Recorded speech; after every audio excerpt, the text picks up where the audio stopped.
नमस्कार, अपना प्रदेश उत्तर प्रदेश उत्तराखंड देख रहे हैं आप। मैं हूं आपके साथ पूजा मोहन पांडे।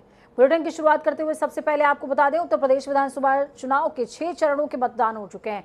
अब चुनाव अंतिम पड़ाव पर है, यानी कि 7वें चरण की बात हो रही है। अंतिम चरण का मतदान 7 मार्च यानी कि कल होगा। 7वें चरण में राज्य के 9 जिलों की 54 सीटों पर वोटिंग होनी है, जिनमें से 51 सीटों पर सुबह 7 से 6 बजे तक वोटिंग होगी, जबकि 3 विधानसभा तुद्दी, चकिया और रॉबर्टगंज विधानसभा सीट ऐसी हैं जहां पर शाम को 4 बजे तक ही वोटिंग होगी। अंतिम चरण में प्रधानमंत्री नरेंद्र मोदी के संसदीय क्षेत्र वाराणसी समेत पूर्वांचल के 9 जिले शामिल हैं। आपको बता दें, यूपी में अब तक 403 सीटों में से 349 सीटों पर वोटिंग हो चुकी है। तो वहीं डॉक्टर संजय निषाद ने गोरखपुर में आज एक प्रेस कॉन्फ्रेंस करी। इस दौरान संजय निषाद ने कहा कि भारतीय जनता पार्टी इस बार 300 के पार मोदी योगी जी के नेतृत्व में फिर से भाजपा की सरकार बनाने जा रही है। सरकार बनने के बाद हम तत्काल अपने समुदाय के लोगों के आरक्षण की पहल करेंगे और उन्हें आरक्षण भी दिलाएंगे। मतदान पड़ेगा 7 तारीख को। उसके लिए सुबह पहले मतदान, फिर जलपान करें और कमल बटन दबाएं, भोजन भरी थाली। जो हम लोगों ने नारा दिया था 300 पार का, अमित शाह जी का नारा था, एनडीए का नारा था। तो हम भारतीय जनता पार्टी, निषाद पार्टी और अपना दल मिलकर हम लोग 300 पार जीतेंगे और ऐतिहासिक जीत हो रही। जिस तरीके से हम जहां जहां गए हैं। मुबारकपुर से प्रत्याशी शाह आलम उर्फ गुड्डू जमाली ने समाजवादी पार्टी के कार्यकर्ताओं पर देर रात जानलेवा हमला सहित कार्यकर्ताओं के साथ मारपीट करने का गंभीर आरोप लगाया है, जिसकी लिखित शिकायत शहर कोतवाली क्षेत्र में दी गई है। आपको बता दें कि 8 नामजद और दर्जनों अज्ञात नाम से तहरीर दी गई है, जिस पर पुलिस प्रशासन जांच कर रही है। तो दूसरी ओर इस सारी घटना का मुबारकपुर से 2 बार विधायक रहे नेता ने एक प्रेस वार्ता के माध्यम से जानकारी दी है।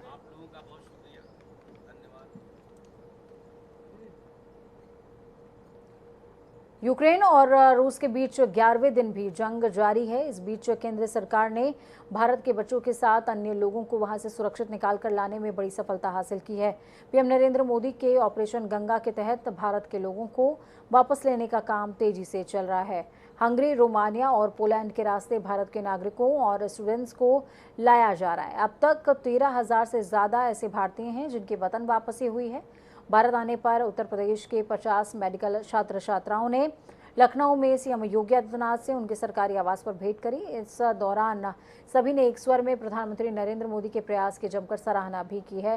मुख्यमंत्री योगी आदित्यनाथ ने यूक्रेन से लौटे उत्तर प्रदेश के 50 मेडिकल छात्र छात्राओं से लखनऊ में अपने आवास पर मुलाकात करी। इस दौरान उन्होंने सभी बच्चों से उनकी कुशल क्षेम भी जानी है, स्वदेश वापसी के अनुभवों को भी साझा किया।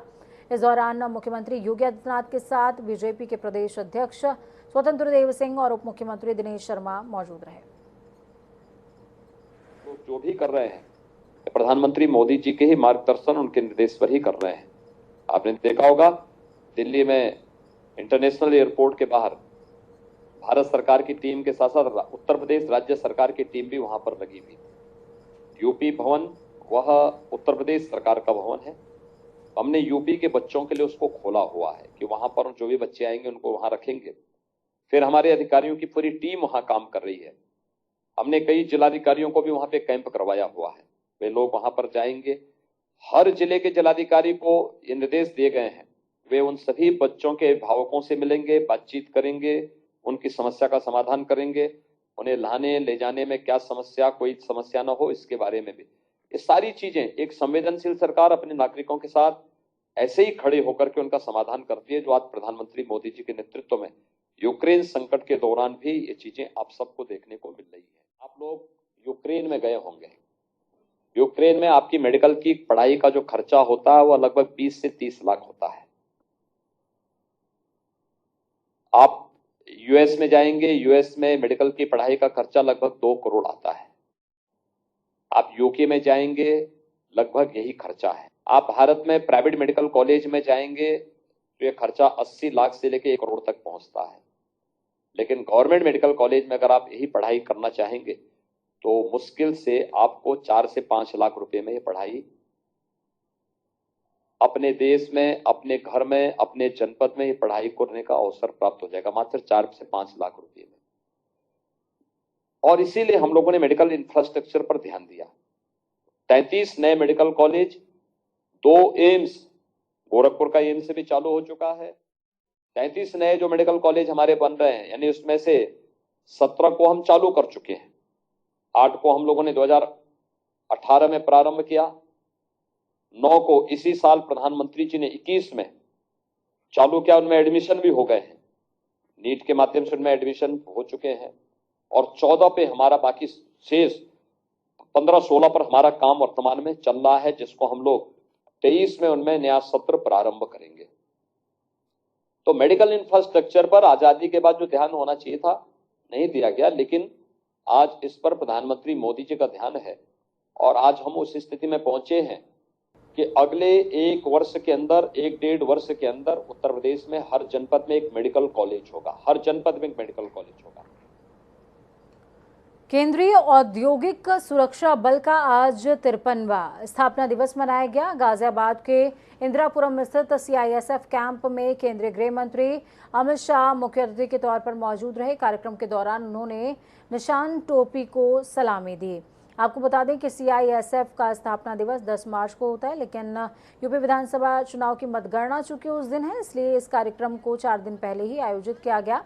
इस मौके पर अमित शाह ने जवानों को संबोधित करते हुए कहा कि CISF के लिए आज का दिन बेहद महत्वपूर्ण और गौरवपूर्ण है, जिनका योगदान काफी सराहनीय है। उन्होंने कोरोना महामारी में सराहनीय काम किया है। 52 साल की बल की यात्रा को पीछे मुड़कर देखते हैं तो $2.5 ट्रिलियन तक की हमारी अर्थतंत्र की विकास यात्रा में एक मौन कर्मयोगी की तरह CIFS ने अपना योगदान दिया है।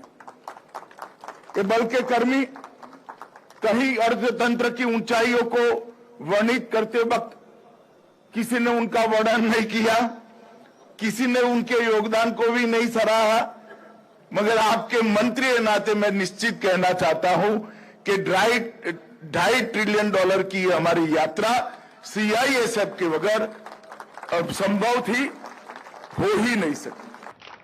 इस बल को मिले एक कीर्ति चक्र, 4 शौर्य चक्र, 15 राष्ट्रपति पुलिस वीरता पदक, 61 पुलिस वीरता पदक जैसे अनेक पुरस्कार मिले हैं। वो बल के जवानों का कमिटमेंट और उनके सर्वे के द्योतक है।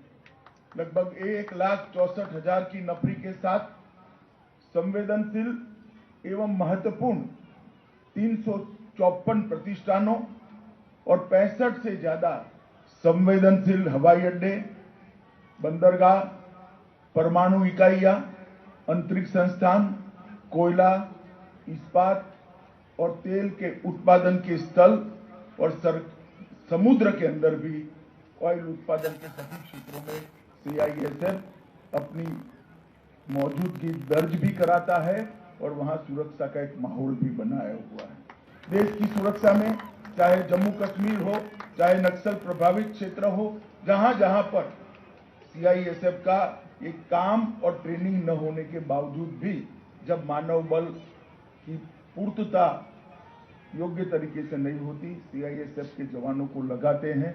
मैं निश्चिंतता के साथ ऐसा कह सकता हूं सबके सामने कि CAPF के जिन बलों की ट्रेनिंग ऐसे कठिन थिएटर के अंदर काम करने के लिए हुई है, उतनी ही दक्षता के साथ औद्योगिक बल होने के बावजूद भी CISF के जवान बहुत अच्छे तरीके से वहां पर काम भी किए हैं और कई बार वीरता का प्रदर्शन भी किया है।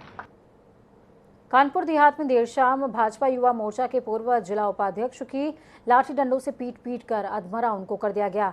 उनके परिवार वालों ने उन्हें अस्पताल पहुंचाया, लेकिन डॉक्टरों ने मृत घोषित कर दिया। हत्या की वजह जमीनी विवाद सामने आया, तो वहीं हत्या के बाद इलाके में तनाव है। मामला पुखराया स्थित सघन क्षेत्र का शनिवार देर रात का है, जहां पर लालू पाल की चाय और पान की दुकान है। बताया ये भी जा रहा है कि जिस जमीन पर कुछ लोग निर्माण कार्य कर रहे थे, जिसकी भनक लगने पर पूर्व भाजपा जिलाध्यक्ष राजेश तिवारी के बेटे अमरीश तिवारी को लग गई, वो कुछ दोस्तों के साथ मौके पर पहुंच गए। आरोप है कि अमरीश ने निर्माण कार्य का विरोध किया तो दबंगों ने उसे लाठी डंडों से पीटना शुरू कर दिया।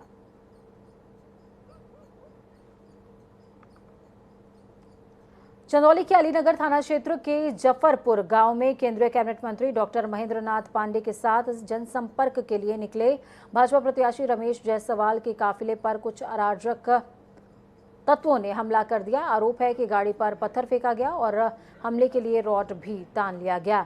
सुरक्षाकर्मियों के दौड़ाने पर हमलावर भाग निकले, तो वहीं रमेश जायसवाल ने एसपी को फोन करते हुए मामले का जानकारी दी है।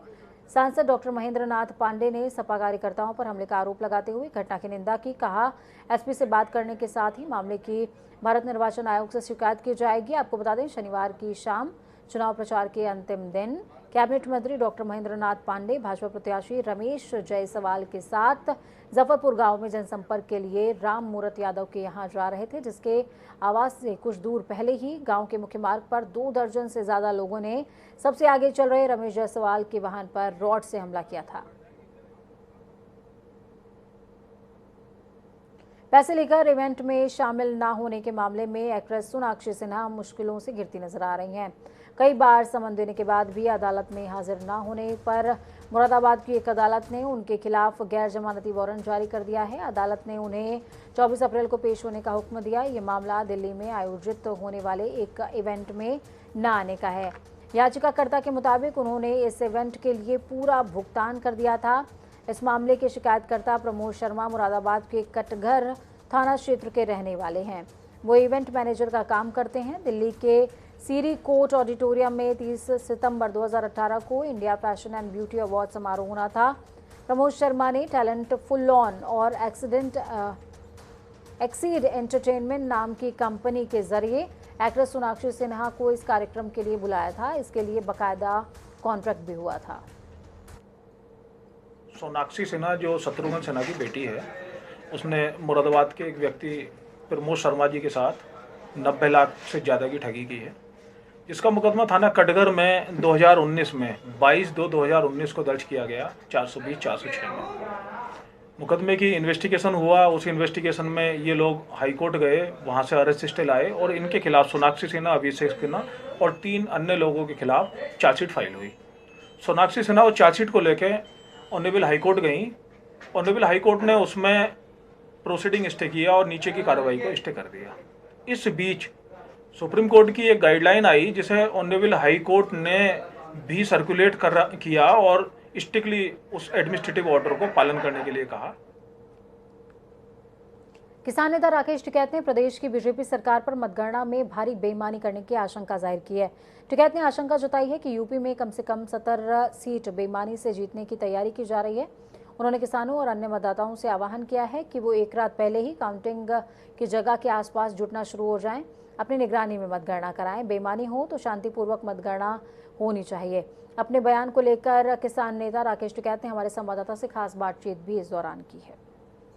जी, हम इस वक्त मौजूद है भारतीय किसान यूनियन के राष्ट्रीय प्रवक्ता चौधरी राकेश सिंह जी के साथ। 10 मार्च को मतगणना पूरे उत्तर प्रदेश के अंदर होने जा रही है, जिसको लेकर राकेश सिंह जी के भी बड़े बयान सामने आ रहे हैं। हमारे साथ मौजूद है, बात करते हैं किस तरह की उनकी रणनीति मतगणना को लेकर है, क्या वो संदेश देना चाहते हैं किसानों को। सर, जनता टीवी में आपका स्वागत है। हाँ, धन्यवाद भाई। सर, एक लगातार आपके बयान आ रहे हैं मतगणना को लेकर, क्या बयान है सर? भाई, एक यूनिवर्सिटी है इनकी बीजेपी वालों की, वहां से फेल हुए कैंडिडेट को जीत का सर्टिफिकेट दे ये। हाँ, वो बताया इन्होंने जिला पंचायत में यही करा जी। हाँ, अपने जो यूनिवर्सिटी इनकी है उसमें से फेल हुए कैंडिडेट को भी जिताने का काम कर दे, आप पास कर दें ये। तो वही कहा भाई, अपने निगाह रखी उस पर, हम तो बतावे हैं। मतलब ये यूपी बोर्ड से भी ज्यादा बड़े हो गए। हाँ, बड़े हो गए, उनसे भी बड़े हो गए।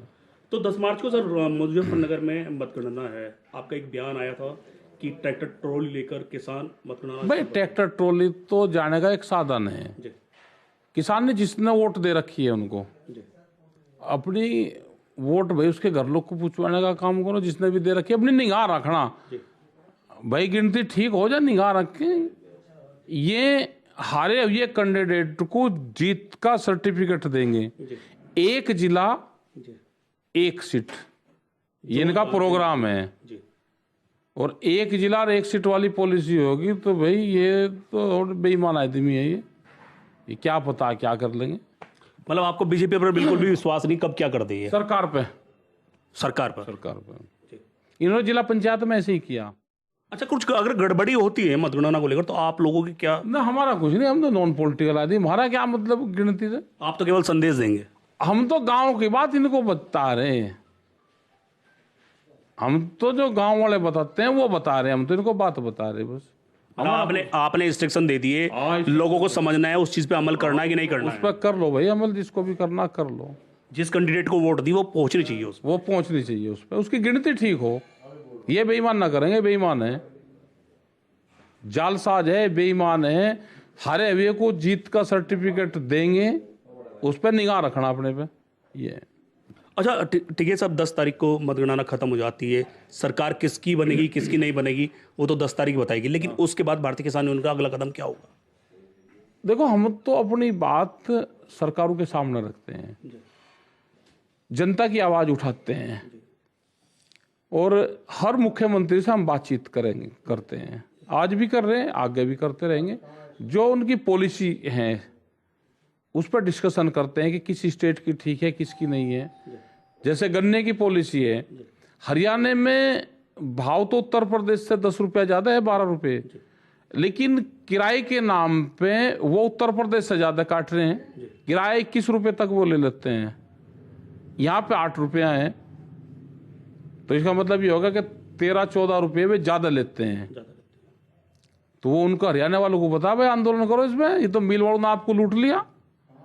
तो हम बात बताते हैं कि इनका बात बतावे, जो सही होगी वो बात बताएंगे इसको। मतगणना 10 मार्च को होने जा रही है। जो वोट जिस भी प्रत्याशी को अपने किसान भाइयों ने दी है वो उस वोट को उस प्रत्याशी तक जरूर पहुंचाए, क्योंकि राकेश टिकैत जी का आरोप है कि सरकार घपला कर सकती है, बेईमान सरकार है। जिला पंचायत के चुनाव में भी इन्होंने बेईमानी की थी और अपनी सरकार बनाई थी, और इनका स्पष्ट निर्देश है कि किसान अपनी एक एक वोट का हिसाब सरकार से ले। पवन अग्रवाल, जनता टीवी, मुजफ्फरनगर।